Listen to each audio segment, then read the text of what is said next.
Prezados irmãos, eu quero saudá-los com a paz do Senhor. Amém. Amém. Aproveitando o ensejo que os senhores e as senhoras se encontram sobre os pés, livro do profeta Abacuque. Ô glória! Glória! Deus é fiel. Verdadeiramente, cantor Tiago, Deus está nessa casa. Aleluia! Livro do profeta Abacuque, capítulo 3, verso de número 2. Farei uso da versão ARC, Almeida Revista e Corrigida. Talvez você esteja ouvindo, ou irmãos, com uma outra versão, a ACF, ou a atualizado, a BKJ, mas eu irei proceder com a versão que eu tenho em mãos, que é a ARC, Almeida Revista e Corrigida. Nos diz assim o texto: ouvi, Senhor, a tua palavra e temi.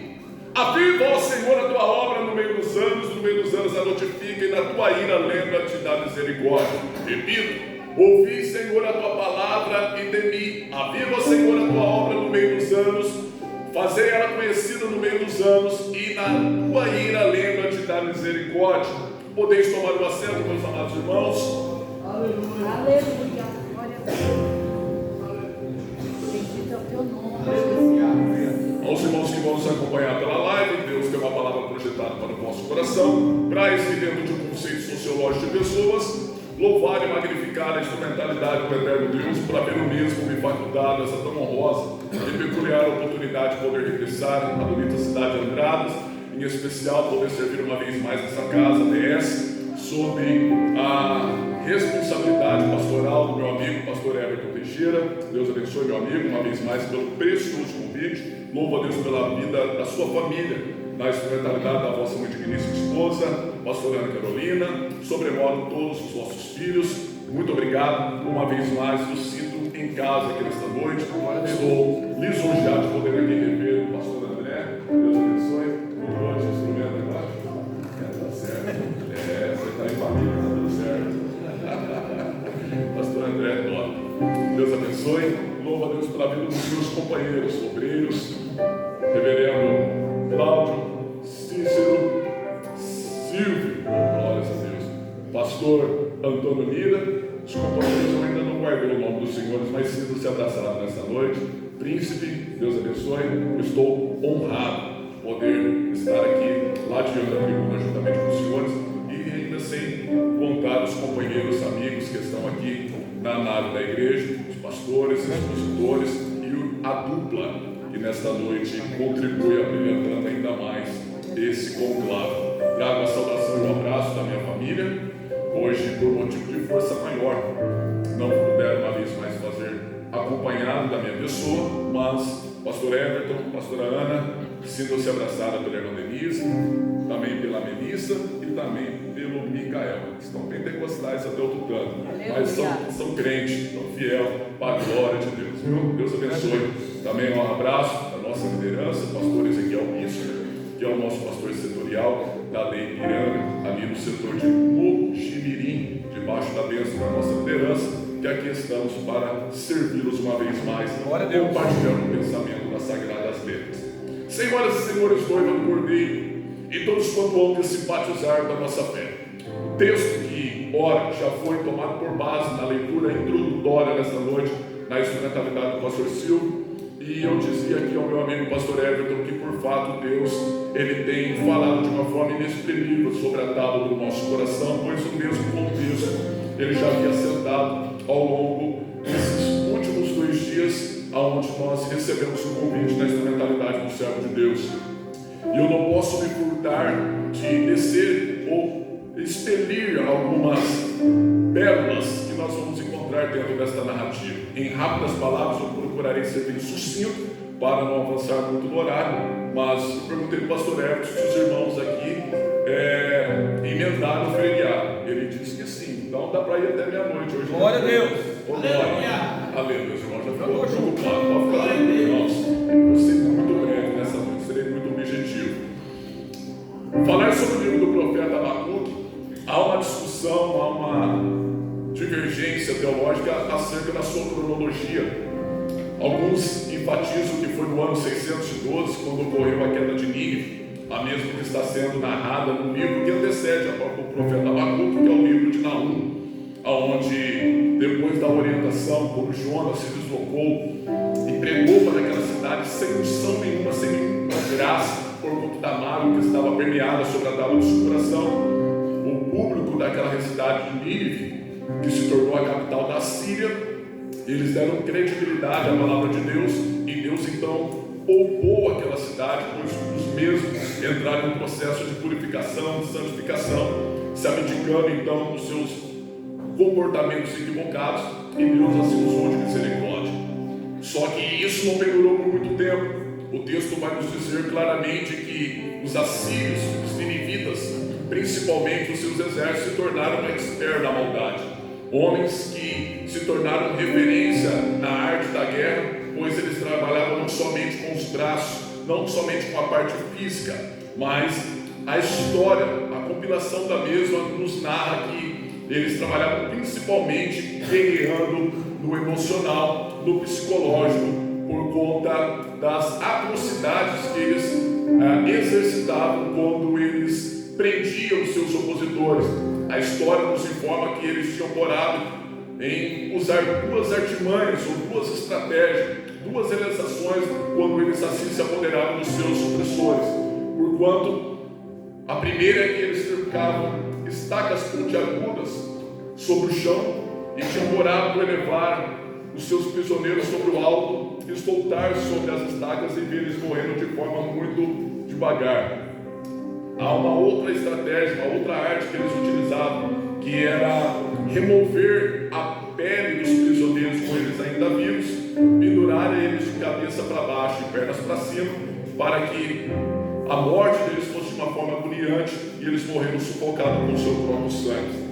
E isso fez com que essas informações alcançassem as mais diversificadas nações, pois o general, nesta ocasião, Senaqueribe, havia proposto tomar um número relevante, considerável de nações, e ele se utilizava dessa estratégia, e quando se ouvia falar acerca do exército assírio, todos tremiam as pernas, o seu emocional entrava em um cataclisma, ao ponto de muitos tremerem na base e ficarem perplexos diante da situação, se porventura um dia eles se deparassem com esse exército.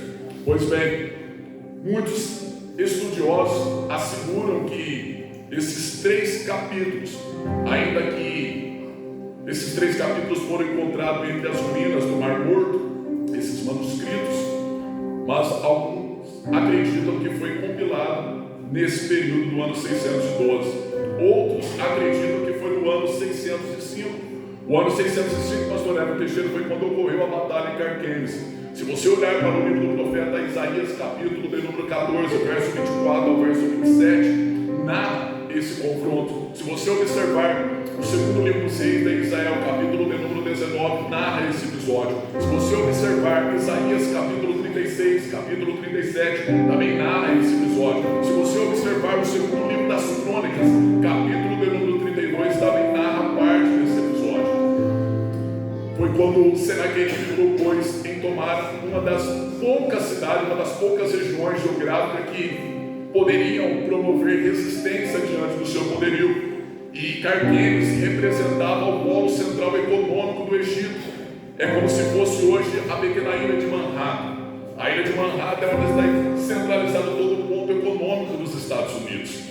E quando Senaqueribe, junto com seus superintendentes, abriu o mapa das nações, e isso era normal nos tempos bíblicos, para montarem as estratégias, como eles combateriam os seus combatentes, a história nos afirma que a região de Carquemes poderia ser a única cidade, por conta da sua riqueza, por conta do seu forte armamento, promover resistência, e a história nos afirma que eles passaram por um rolo opressor sobre aquela cidade, não deixando quase ninguém vivo.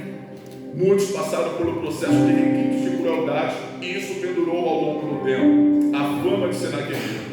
E o texto vai nos dizer que foi quando ele inventou de invadir a cidade de Jerusalém, mesmo depois de receber informações contundentes que não deveria subir contra aquela cidade, por conta daquela cidade, o povo, o público os residentes daquela cidade serviam a um Deus vivo, um Deus que pelejava de forma inexprimível contra aquele povo, ou contra aquela cidade, ou em favor daquela cidade, mas mesmo assim, segundo o livro dos Reis, capítulo de número 18, verso de número 25, eles subiram, fizeram o cerco, usaram uma estratégia, quando eles subiram pela a subida do lavandeiro que está ao lado direito de Jerusalém, onde estavam os aquedutos que traziam água do Jordão, por conta de aproximadamente 29 quilômetros do Jordão até dentro de Jerusalém. Eles usam uma estratégia sensacional, quebraram aquele aqueduto até que o povo confinado dentro de Jerusalém, dentro da grande fortaleza, viessem de forma espontânea abrir as portas daquela cidade para buscar socorro quando a água findasse, quando o alimento findasse. Pois bem, alguns acreditam que foi nesse período, mas uma das considerações mais prováveis foi o ano 597. O ano 597, pastor Antônio Lira, foi quando, pela permissiva de Deus, Deus mobilizou o coração dos caldeus, lá no texto. E os caldeus se levantariam contra Jerusalém para oprimir o povo de Deus, e a finalidade dessa opressão era trazer novamente o seu povo para o centro do querer da sua vontade. As lutas, as adversidades, elas não têm um outro propósito senão esse. Alguém vai dizer: não, eu estou com tanta luta, eu estou passando por tantas provações, eu estou passando por tantas adversidades, pastor André, que eu vou chutar o balde, eu vou descer do barco, eu vou abandonar a carreira. Mas na realidade, em contrapartida, quando eu olho para as páginas seletivas da Bíblia Sagrada, as lutas têm um único propósito: te aproximar ainda mais de Deus. É quando a luta bate na tua porta, é quando o desemprego bate na tua porta, é quando a enfermidade começa a assolar os seus entes queridos, é que Deus está dizendo para você: vem para cá, filho, que eu quero ter um teste a teste contigo. Vem para cá, chega mais perto, que aqui eu quero abrir um diálogo, eu quero abrir uma conversa com você, eu quero que você volte novamente para o centro do querer da minha vontade. E essa foi uma das canções do cantor Samuel Mariano, que os irmãos conhecem. O ano 597, aproximadamente, os caldeus são mobilizados, incentivados a se levantar contra o povo de Deus. O que chama a atenção é que o período é caótico, pastor Érico. O período é caótico, isso é um fato. E os dias que Abacuque está vivendo são semelhantes aos dias que nós estamos vivendo. Nós estamos vivendo um dia semelhante aos dias que o profeta Abacuque viveu. Porque Abacuque apresenta no capítulo 1 a sua indignação. Ele apresenta as suas lamúrias, as suas queixas, dizendo, e eu vou parafrasear o contexto: até quando eu clamarei? Até quando eu gritarei violência e o Senhor nada faz? Perceba que o cenário está um caos. Aqueles que se diziam ser de Deus agora estavam apostatando-se dia após dia da fé, estavam se afastando desenfreadamente do centro do querer da vontade do Senhor. A violência, a maldade, o caos se estabelece no cenário. E os poucos conhecidos, classificados como remanescente, entre eles Abacuque, ele tem a audácia, a graça de Deus de expressar a sua lamúria, a sua indignação nesses primeiros tópicos da sua oração. E a sua queixa, ele começa a enfatizar: Senhor, parece que o Senhor fechou os olhos para a situação, parece que o Senhor está com os braços cruzados, está com as pernas cruzadas, o Senhor vê, mas nada quer fazer, o Senhor tem contemplado e não quer realizar nenhuma ação de intervenção para mudar o quadro caótico que a nação está vivendo. É por conta disso, olha o verso 4, é por conta disso que a lei se afrouxa. O rico tripudia sobre o pobre. O juiz, quando chegava a hora de julgar a causa do pobre, ele favorecia os mais afortunados. E se nós formos olhar para os dias que nós estamos vivendo, não é diferente. Quem tem um recurso financeiro um pouco mais elevado, ele sempre vai sair de boa. Em contrapartida, o pobre sempre vai estar no arroz, sempre vai estar pagando um preço de uma classificação elevada. Se for você entrar aqui no quesito da violência, da maldade, é só você que acompanha as mídias televisivas tem visto, contemplado o que tem ocorrido nas nações vizinhas, o que tem ocorrido nos países se autodegladiando entre si. O propósito de tudo isso é que se intensifique ainda mais. Pastor André, o senhor está querendo dizer, o senhor está profetizando que essas coisas deverão acontecer e vai piorar? Não, é só você ler a Bíblia Sagrada. É verdade. É mister que tudo isso ocorra para que as Sagradas Escrituras se concretize. Sabe qual que é o maior desafio? É o desafio que está vivendo Abacuque. Porque Abacuque está vivenciando uma crise interna. Ele está passando por uma crise interna e Deus identificou isso nas suas palavras. Abacuque está passando por algo que muitos de nós outros passamos no nosso cotidiano. Pastor Ambrosio, é quinta do propósito. Achei que isso ia trazer uma mensagem. Segura, é só a introdução. Muitos de nós hoje passamos por conflitos internos como Abacuque passou. Sabe qual era o conflito que Abacuque estava vivendo internamente? Era o conflito na vossa fé. A cantora acabou de expressar a boca aqui. Ele estava com a sua fé abalada. Ele olha para os sacerdotes, ele olha para aqueles que deveriam representar o ministério e muitos se apostatando. E se nós formos olhar e trazer para os dias atuais, nós estamos vivendo dias diferentes. Porque, pastor Amor, o senhor não se escandaliza com essa situação?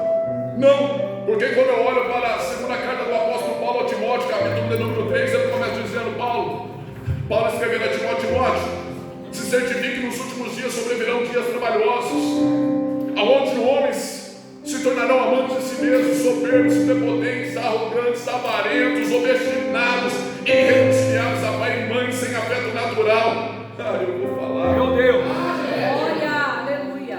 Mais amante dos deleites do que das coisas de Deus. Homens com semblante de caridade, mas negando a eficácia das mesmas. O relato aqui é grande. Se nós formos olhar para os dias que nós estamos vivendo, e eu nem vou agora ficar me debruçando e expressando observações do mundo, porque se nós olharmos para a primeira Epístola Universal de João, o texto vai dizer que o mundo jaz no maligno. Sabe qual que é o maior desafio? É quando nós olhamos para as igrejas. O maior desafio é quando nós olhamos para os ministérios. É quando nós olhamos para os crentes. Pastor, então você está querendo dizer que você está cuidando da vida dos outros? Não. É que as igrejas nos dias atuais estão mais objetivadas em correr atrás das almas, como a Alessia faz com muita maestria, eu tenho acompanhado lá, se autodegradiam entre si. Aqui você não prega, aqui você não prega, aqui você não canta, aqui se tornaram homens donos da igreja. Meu Deus. São situações de lideranças que estão mais preocupadas, pastor André, com quem tem grana, com aquilo que você pode oferecer, com aquilo que Meu Deus. é necessário. É desse jeito. A alma, a saúde espiritual da igreja. Eu ouvi recentemente da boca de um pastor presidente numa reunião do obreiro. O obreiro chegou, pastor Everton, entusiasmado, assumiu uma pequena capelinha num bairro difícil de Mojimirim, aonde a criminalidade toma conta das ruas daquele pequeno bairro, e ele foi inserido ali, só que ele louvou a Deus, reverendo Silvio. Sabe por quê? Porque no seu passado tortuoso, ele tinha 3 biqueiras naquele bairro. E ele teve a oportunidade, depois de passar pelo processo da metanoia, o processo da conversão, ele teve a oportunidade de ser levado ao santo ministério e, por vontade de Deus, ser empossado naquela congregação. Pensa num homem igual, parece que ele é da DS. Saía para as ruas, evangelizava para ganhar as almas, e os mesmos miliantes que comungavam com ele da prática da marginalidade, quando começaram a ver o seu testemunho, a sua mudança de vida, muitos começaram a ver. Eu fui no dia da posse, 15 pessoas na congregação, 15 pessoas da congregação. Eu retornei depois de 3 meses para ministrar numa campanha lá. Já estava aproximando 70 almas dentro da igreja. Ele chega entusiasmado na reunião de obreiro e fala: pastor, nós precisamos reformar a igreja. Não estamos mais comportando o número de almas que está chegando. Precisamos pintar, precisamos aumentar, precisamos de mais cadeira. Olha aqui as fotos, o senhor vê. E o pastor presidente no meio da reunião. Ninguém falou para mim, eu estava lá. Ele pegou, olhou e falou: ah, varão, de fato, eu tenho visto, olha só, é benção, mas também só de gente pobre. A igreja não precisa de pobre. Eu vou orar a Deus para Deus começar a mandar empresários lá para que possam sustentar a igreja. Esse não é o evangelho do reino de Deus. Essa é só uma das. É verdade.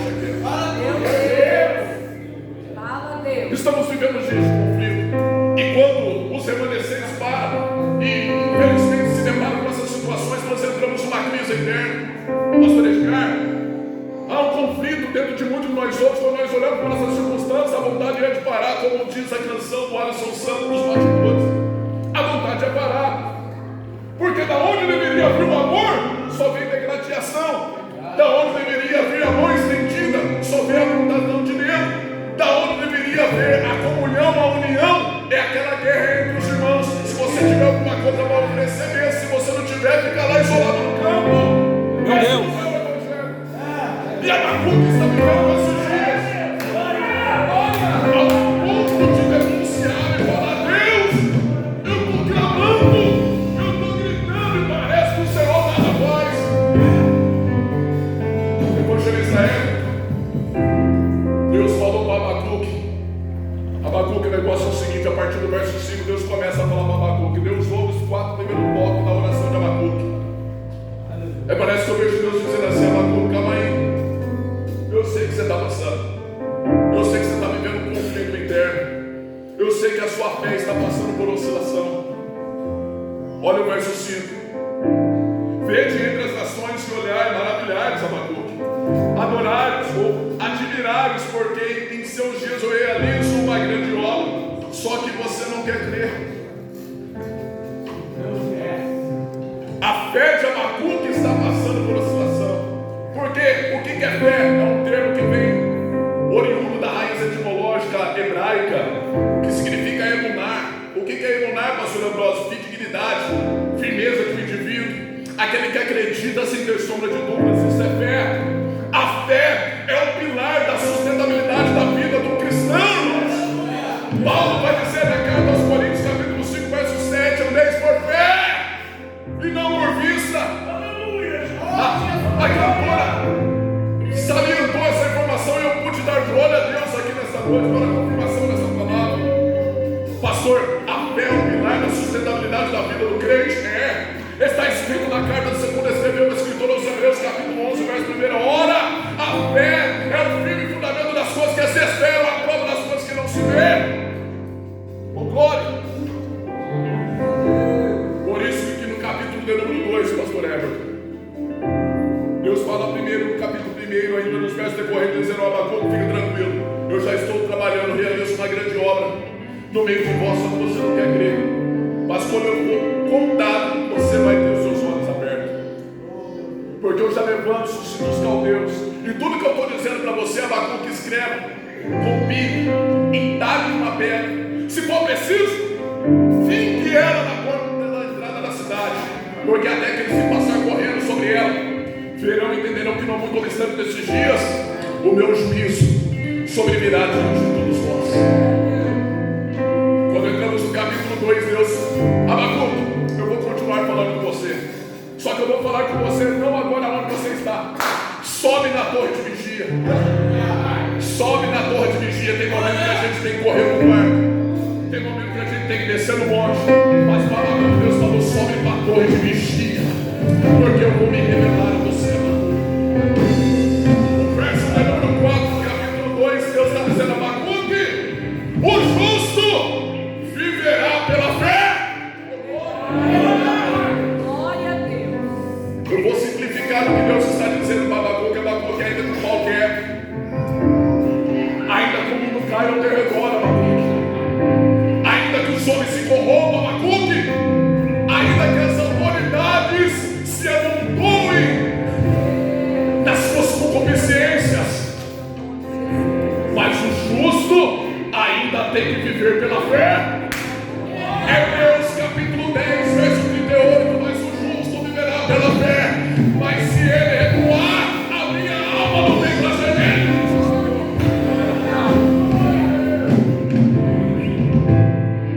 Carta do apóstolo Paulo aos Gálatas, capítulo de número 3, verso 11: é evidente que pela lei ninguém será justificado diante de Deus, porque o justo viverá pela fé.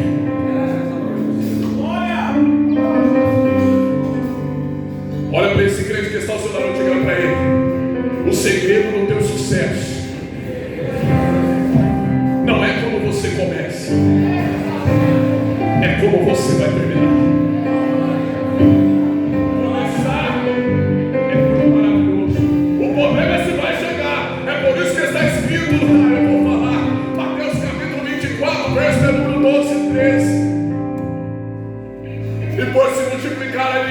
amor de muitos se esfriará, mas quem perseverar até o fim, esse será salvo.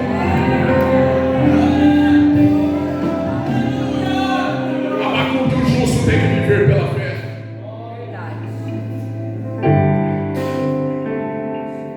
Quando eu olho para esse texto aqui, a minha alma se alegra, porque eu posso contemplar na noite desse dia aqui na Daes homens e mulheres exercitando a fé, porque eu tenho certeza, pastor Érico, poucos aqui estão tranquilos de boa com a conta bancária cheia de reais igual o pastor André, mas a maioria de nós outros passa por situação, né, pastor Niro?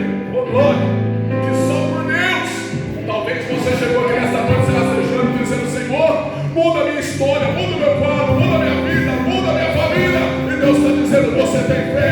Se você tiver fé, você vai dizer: eu vou falar. Se você tiver fé, como um grão de mostarda, é a menor semente. Se você tiver fé, como um grão de mostarda, você vai dizer para aquele monte: sai daí, vai para lá e entra. O segredo não está no tamanho, o segredo está na qualidade. Glória a Deus. Depois disso, meu pastor, eu já vou para o final. Não vou nem chegar onde o pastor Silvio leu. Eu já vou para o final. Quero voltar. Aleluia. Depois disso, depois desse confronto, desse chá de realidade que Deus deu em Abacuque lá na torre de vigia, Abacuque teve graça de Deus. Repito, Abacuque teve graça de Deus. Aí escreveu uma das mais belas, uma das mais sólidas orações, capítulo de número 3. Ele começa no verso 2 dizendo: ouvi, Senhor, a tua fama. O texto narra: ouvi a tua palavra e temi. Que palavra é essa? Eu estou sentindo graça de Deus. Que palavra é essa? É a mesma palavra que o salmista Davi escreveu no Salmo 119, 105. Lâmpada para os meus pés é a tua palavra e luz para o meu caminho. Que palavra é essa, pastor Augusto? É a mesma palavra que o salmista no Salmo 119, verso de número 19. Ele diz: guardei a tua palavra no meu coração para não pecar contra ti. Que palavra é essa, pastor Augusto? É a mesma palavra que aí no salmista do Salmo 119, verso 9, ele escreveu: como purificar o jogo do teu caminho, ó glória, observando conforme a tua palavra. Que palavra é essa, pastor Augusto? É a palavra que está registrada em Mateus capítulo 4, verso 4. Nem só de pão viverá o homem, mas de toda a palavra que sai da boca de Deus, pastor Augusto. Que palavra é essa? É o que está registrado em Mateus capítulo 24, verso 35. Passarão céus e a terra, mas a minha palavra não vai passar. Que palavra é essa, pastor Augusto? É essa, é aquela que está escrito na carta do escritor aos Hebreus, capítulo de número 4, verso de número 12. Eu vou falar. Esta palavra, ela é mais penetrante que espada alguma de nós somos. É ela que vai até esta juntas e medulas e é ápita para discernir a intenção do coração do homem. Pastor Augusto, que palavra é esta? Esta é a mesma palavra que está em Provérbios 30, verso 5. Cada palavra de Deus é comprovadamente pura, escudo para os que nele confiam. Que palavra é essa? É a palavra que está registrada em Romanos capítulo 10, verso de número 17. De sorte que a fé vem pelo ouvir e ouvir a palavra de Deus.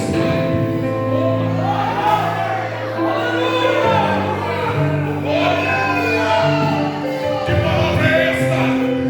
É a palavra que o evangelista João, o apóstolo do amor, escreveu.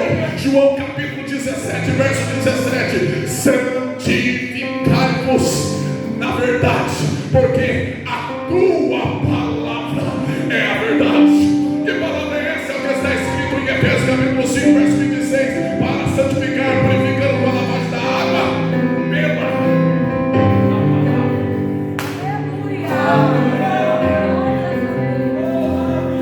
Segunda Timóteo capítulo 2, verso 15.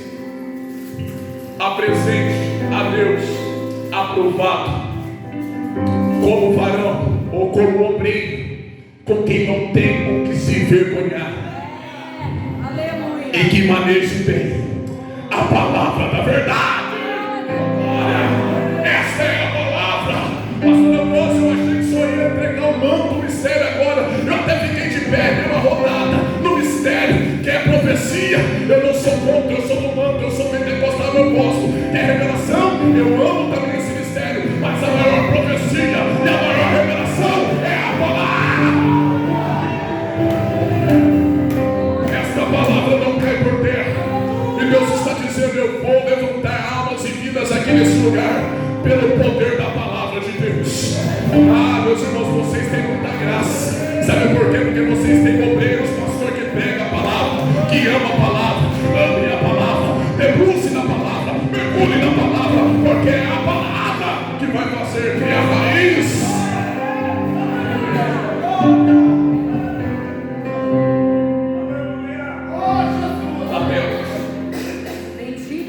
Porquanto ainda que a figueira não floresça. Olha a continuação da oração. Não, calma aí. Eu preciso falar. Eu ia pular o mistério, mas eu vou ter que falar. Eu vou falar. Ouvi, Senhor, a tua palavra e temi. O termo temer aqui não é medo. O hebraico significa respeito. Eu ouvi a tua palavra e dei credibilidade a ela. Glória. Aviva, Senhor, a tua obra no meio dos anos. O termo aviva aqui não tem raio, eu vou falar. O termo aviva aqui não tem nada a ver com isso. Eu gosto. Não estou falando que é errado, mas não tem nada a ver com isso. Não tem nada a ver com isso. Não tem nada a ver com isso. Não tem nada a ver com nada disso. O termo avivar aqui, aviva, vem do verbo avivar, do hebraico shayah. O que é isso? Trazer da morte para a vida. Porque Abacuque está conclamando uma oração no cenário que ele está vivendo. Ele está olhando e está vendo uma lição morta espiritualmente. É semelhante à igreja de Sardes. Tem um nome de que vive, mas na realidade está morto. Ou não estamos vivendo dias como esse? Ou não estamos vivendo dias como esse? Aonde a palavra de autoajuda tem sido a primazia nos cultos. Aonde a palavra motivacional tem trocado, ganhando espaço no lugar dessa doutrina. Mas Paulo já havia alertado na segunda carta de Paulo a Timóteo, capítulo 4, ele diz: nos últimos dias a palavra da sã doutrina se tornaria como comichões no ouvido de muitos, ao ponto de amontoar doutores e mestres para si. Não estou falando de orelha seca como eu. Está falando de homens e mulheres que manejam bem a palavra, mas só pregam o que o povo quer ouvir. Só revelam o que o povo quer ouvir. Só profetizam o que o povo quer. Esse não é o Evangelho. Esse não é o Evangelho.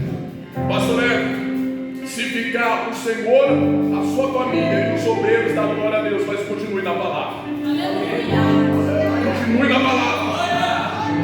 Hoje tem muitos pregadores, infelizmente, amigo nosso, que eram homens assíduos, pregadores da palavra, da sã doutrina como a palavra. Eu não estou falando aqui de uso e costumes, eu estou falando da sã doutrina, a palavra de Deus, que para não perder a agenda agora, dá um jeitinho de adequar a palavra à igreja.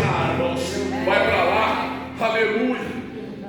É verdade. Pastor André, o que dá forma nessa água aqui? Exato, quem falou? Eu. O problema é que hoje exatamente, pastor. É a água que tem que se adequar ao copo, viu, irmãos? Não é o copo se adequar. É a água que tem que se adequar ao copo. Abacuque conclama essa oração dizendo: Senhor, aviva a tua obra no meio dos anos. E no meio dos anos a faz conhecida. Só que na tua ira lembra da misericórdia. Por que ele diz isso? Porque Abacuque já está fazendo uma oração para a posteridade. Senhor, se lá no meio da jornada o povo cambalear na fé, o povo dá uma mancadinha, Senhor, tem misericórdia. Dá uma segurada na ira, usa de misericórdia para com eles. A continuação da oração é: e aqui eu encerro. Porquanto ainda que a figueira não floresça e o produto da oliveira minta, os campos não produzam mais mantimento, e as ovelhas da manada sejam arrebatadas, e que nos corrais não haja mais vaca, eu todavia me alegrarei no Senhor, e exultarei no Deus da minha salvação. eu vou aplicar isso aqui. Glória a Jesus. Porquanto ainda que a figueira não floresça, o produto da oliveira minta e os campos não produzam mais mantimento, está falando dos 3 pilares da sustentabilidade da vida do ser humano: comer, beber e vestir. Mateus 6. Eu começo e você continua. Mateus 6:33. Se puder projetar, projeta por gentileza.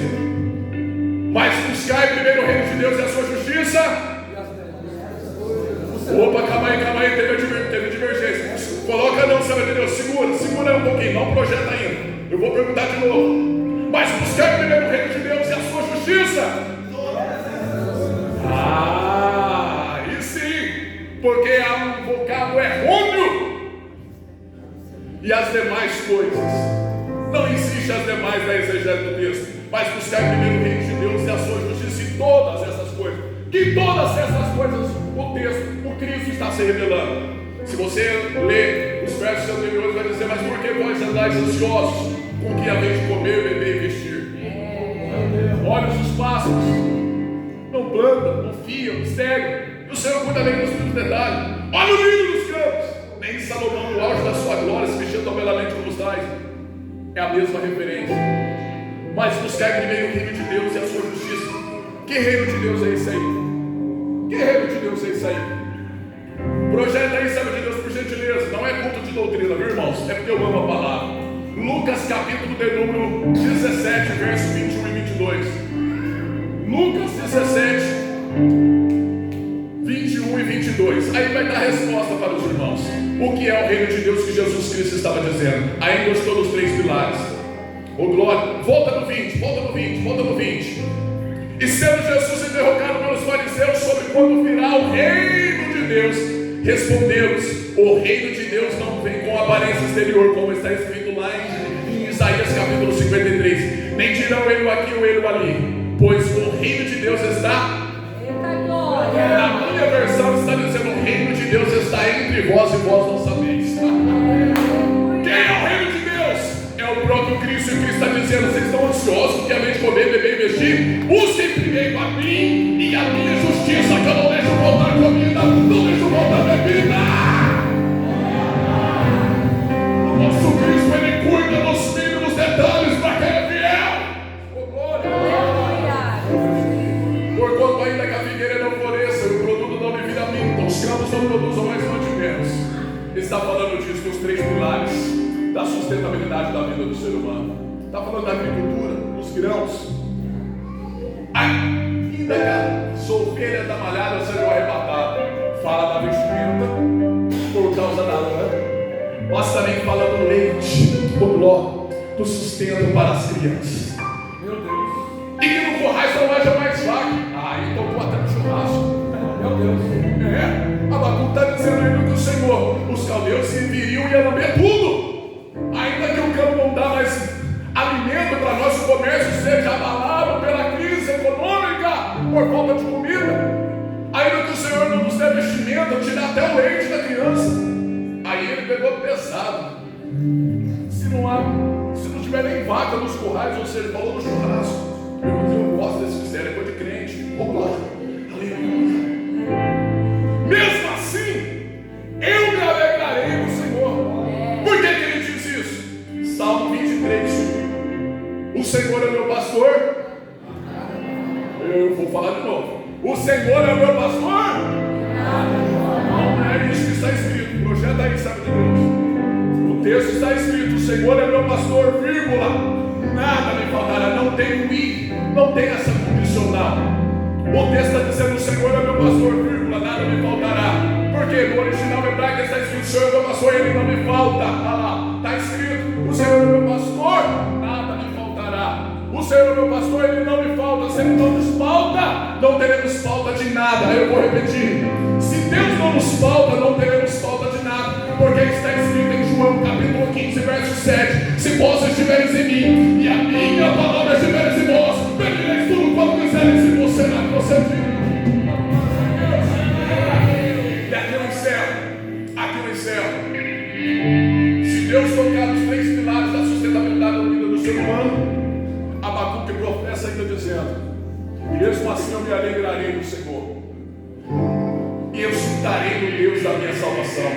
Olha que incógnita esse palavreado, esse arranjo que ele colocou, uma alegria, ou me alegrarei. Pastor Everton Teixeira, o termo exultarei, que vem do verbo exultar, no hebraico significa gular. O que é gular? Rodopiar, movido por uma forte emoção. Abacuque está dizendo: Senhor, se o Senhor estiver comigo, quando os caldeus vierem levar tudo, ainda que não me sobre mais nada sustentável, físico, mas se o Senhor estiver comigo, eu sou a maioria. Eu me alegro em saber disso, e ainda vou ter satisfação de rodopiar da tua presença. Por quê? Porque ainda o Senhor fará os meus pés como da corça, que me fará andar nas minhas alturas. O que é isso? Porque a espécie desse animal não é um fundo de ensino, mas só um livro de informação. Porque a espécie desse animal é a espécie de animal que, quando está fugindo do seu predador, que está na sua busca, que está no seu encalço, ele não foge correndo, ele foge salteando. Eu vou falar. A ciência diz que o salto desse animal, a cervo ou a corça, equivale aproximadamente entre 4 a 6 metros de distância. Se eu ousar, pastor Everton, dar um salto de cima desse altar, possa ser, Tiagão, que eu caia no chão tranquilamente, firme e forte, glória a Deus. Mas há uma grande probabilidade que eu estou propenso a ter torção no tornozelo. Por quê? Porque nós, os seres humanos, não fomos confeccionados com esse propósito. O nosso tornozelo não foi confeccionado com o propósito de receber tanto impacto. Mas a espécie desse animal, se nós somos confeccionados para andar, esse animal foi confeccionado com um tornozelo diferenciado. Como que é que vocês falam lá abaixo? Quando você vai rebaixar o carro, coloca aquele reforço da suspensão, é idêntico. É o mesmo propósito, é a mesma ideia. Tornozelo fortificado, por quê? Porque salteia em alta velocidade e em distâncias elevadas. Foi feito com esse propósito. E Abacuque está dizendo: Senhor, se o Senhor tirar tudo, mas se o Senhor for comigo, eu me alegro. Aleluia. Eu confio. E ainda ando tranquilamente, com firmeza no cenário caos, porque o Senhor está comigo. O Senhor não vai só me fazer andar, mas o Senhor vai fazer voar nas minhas alturas. Sabe o que Deus está dizendo para alguém aqui nessa noite? Hoje eu entro nesse ambiente de adoração, na quinta do propósito. Você que chegou para baixo, desmotivado, já a ponto de chutar no nome do Senhor, eu não volto mais. Usa o pregador. Deus está dizendo: eu te tomo pela tua mão direita nessa noite, porque está escrito, falar de fortaleza, está escrito em Naum capítulo 1 verso 7. Deus é bom, Ele é uma fortaleza no dia da angústia e conhece o coração daqueles que nele se refugiam. Também está escrito no Salmo 90, ou melhor, Salmo 91, verso 1 e verso 2: aqueles que habitam no esconderijo do Onipotente, a sombra, aquele que habita no esconderijo do Altíssimo, a sombra do Onipotente descansará. Direi do Senhor: Ele é o meu Deus, o meu refúgio e a minha fortaleza, e nele eu confiarei. Eu não sei como você chegou nesse ambiente, mas Deus está dizendo: eu te sou, eu te conheço, eu sei a tua aflição, eu conheço a tua necessidade, mas hoje eu vim aqui para te dar força, eu vim aqui para te dar, não, você não entendeu, eu vou repetir. Deus está dizendo: eu chego nesse ambiente para te colocar de pé novamente. Eu vou fazer contigo como fiz com Pedro, lá em Mateus, no capítulo 14, no verso 23 a seguir. Quando Pedro estava afundando na água, Jesus se aproximou, tomou na mão dele. Vem cá, Pedro. O campo é da tua probabilidade. Aleluia. Mas enquanto você estiver comigo e eu contigo, você andará seguramente no campo da improbabilidade. Já era para você ter explodido no glória. Deus está dizendo, pastor Érico, ele está tomando alguém pela mão direita nessa noite, colocando sobre os pés, está dizendo: anda comigo que eu ando contigo, anda comigo que eu ando contigo, e você vai chegar do outro lado, e juntos levantaremos a bandeira da vitória. Quem acredita nessa palavra, faz barulho de glória nessa noite. Se coloque sobre os pés. Tem uma canção aí, tem uma canção. Então sacode. Aleluia.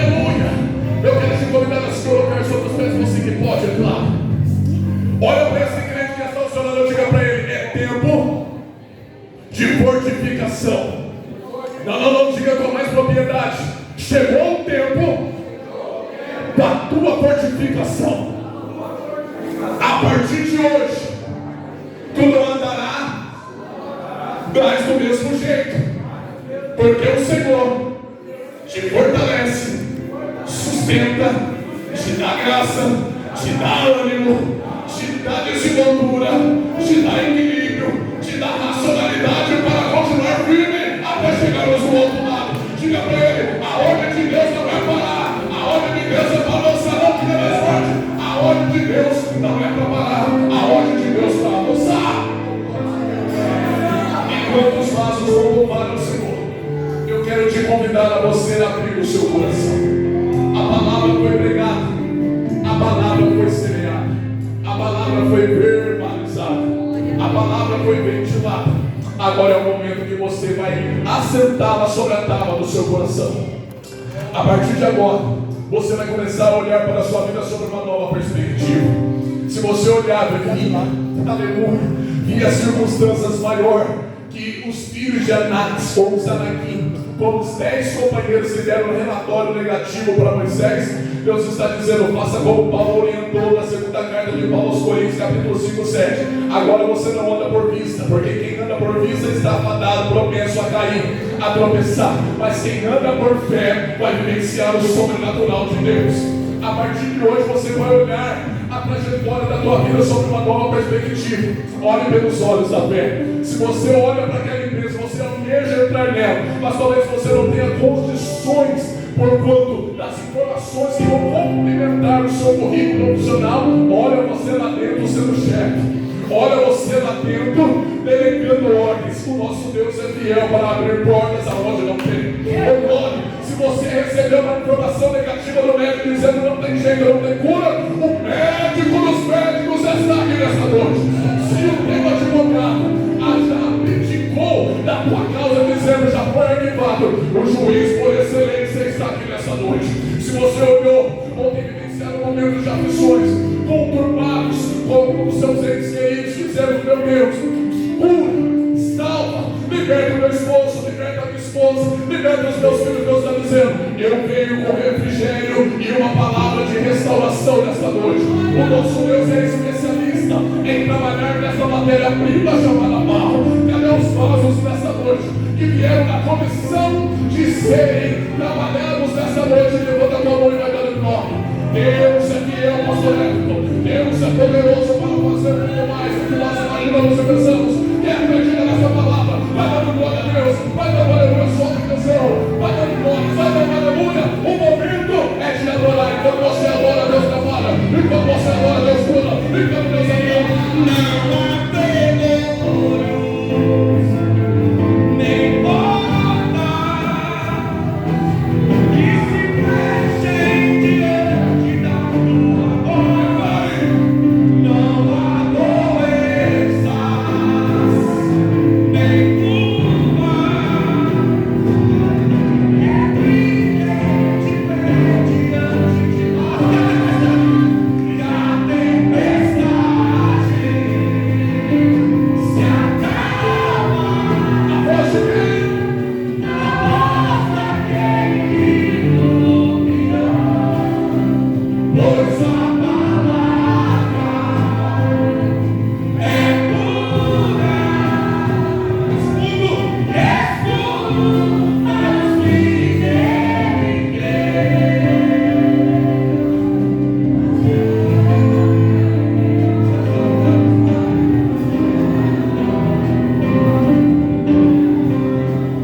Convide amigos, familiares e vamos juntos adorar a Deus no culto de ações de graça do Ministério Abba Pai.